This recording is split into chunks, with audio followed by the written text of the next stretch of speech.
बिस्मिल्लाहिर्रहमानिर्रहीम। गुलशन Iqbal scheme 33 Metroville 3 में यहाँ एक फैमिली पार्क बनाया गया। 1,20,00,000 इस पर लागत आई।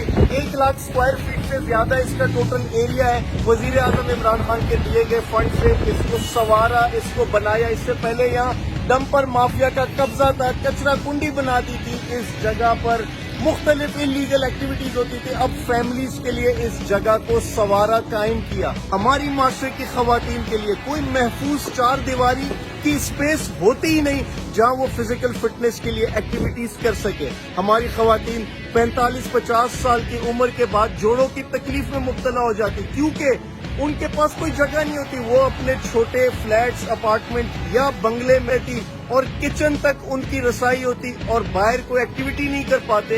ये जगह इन खवातीन और बच्चों के लिए बनाई गई। इसमें मुख्तलिफ एक्टिविटीज लेकर आएंगे जिससे बच्चे लुत्फ अंदोज हो सकें। खवातीन के लिए बापर्दा चार दीवारी महफूज जगह होगी। मैं चाहता हूँ जितनी बड़ी ऑर्गेनाइजेशंस हैं जो कराची की खिदमत में पेश रहती, आए इस पार्क का विजिट करें और देखें कि क्या मदद की जा सकती कराची की बेहतरी के लिए। शुक्रिया।